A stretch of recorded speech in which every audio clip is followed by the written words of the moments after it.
In this section, we are going to talk about analytics technology.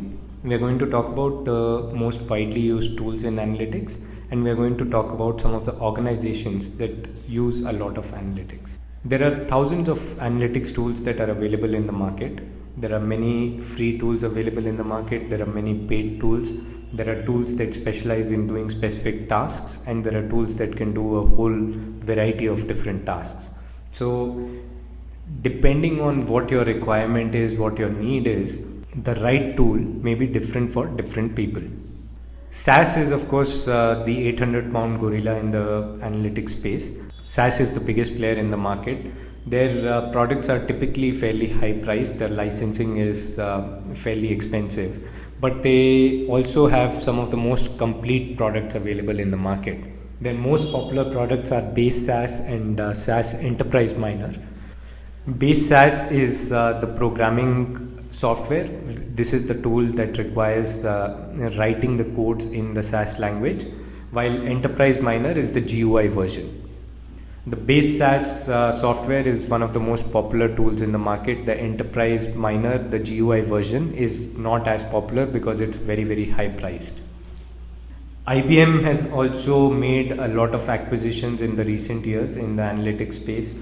They bought over Cognos, which is a BI tool. They also bought over SPSS, which has some good analytics tools in the market.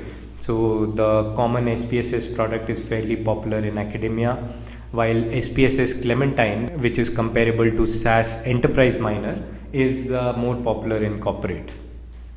SPSS Clementine is, of course, also a fairly expensive tool like SAS Enterprise Miner, but again a very comprehensive and complete tool. KXCN is another tool which is not very popular. It's more like a black box where you essentially put in the data and ask the tool to do something. You really get a very vague understanding of how the tool has done what it has done, but you get some answers. So if you are looking for an analysis where you can explain to people what you've done and how you've arrived at the answer, then KXCN is not the tool for you. But if you are looking at a situation where you have to build hundreds of models and you have to essentially automate the whole model building process, then KXCN is probably a good bet. Angos has products like Knowledge Studio and Knowledge Seeker, which are good especially for decision trees, which is a type of a predictive modeling technique. WPS is a relatively new product. It is essentially a clone of Base SAS. So it can do almost everything that Base SAS does, and it uses the same SAS language. So anyone who learns WPS will also be learning Base SAS at the same time because the two products are very similar. Microsoft Excel is, of course, the most popular analytics tool.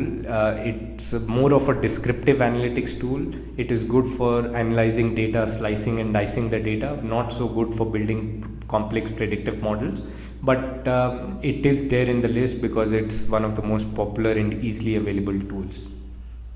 There are a lot of other tools like JMP, Revolution Analytics, RapidEye, StatSoft and CART that are also fairly useful. On the top right of the screen, you will see certain tools which are all open source tools.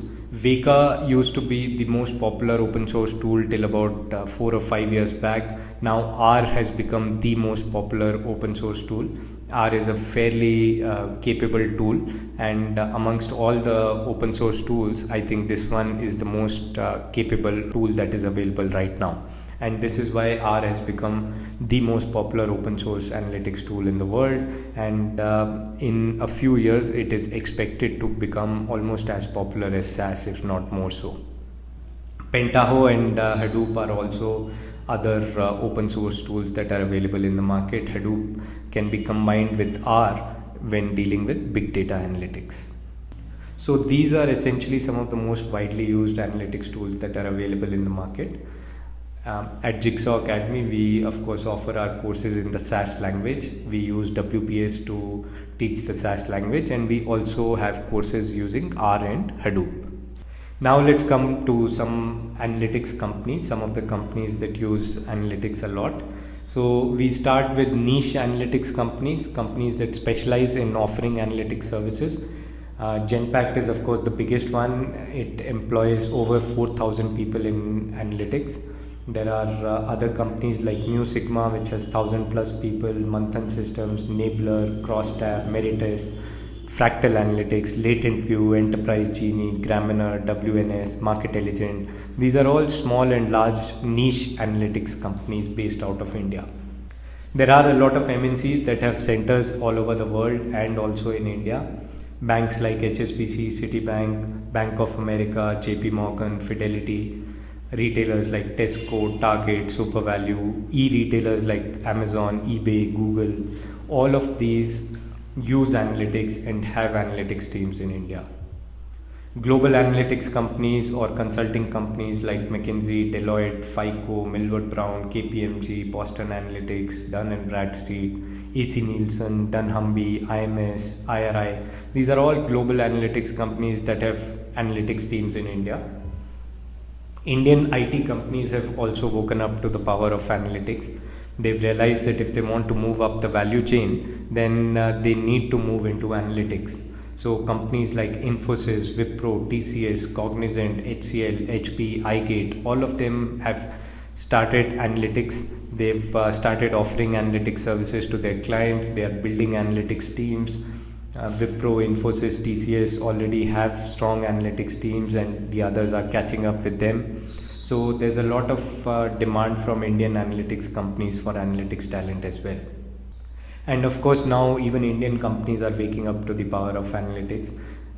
Banks like ICICI and HDFC Bank, insurance companies like Bharti AXA, Bajaj Allianz, etc. started the use of analytics in India, and now retailers like Shoppers Stop and e-retailers like Rediff and India Times, etc. are also using analytics extensively. So these are essentially all the companies that use analytics. We'll also quickly touch upon the career path in analytics. Typical designation at a starting level in analytics is that of an analyst, though the designation of data scientist is also becoming fairly popular now. You spend about 2 years working at the entry level, and then you move to the senior analyst position.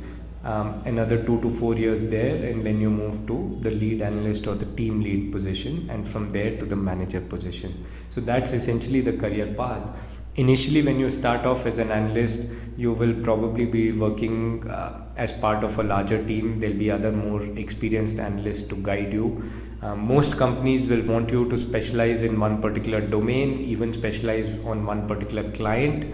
So, for example, if you are working for a company like Amazon, then obviously all you are doing is analyzing data for Amazon. But if you are working for a company like Genpact could be analyzing data for hundreds of different clients.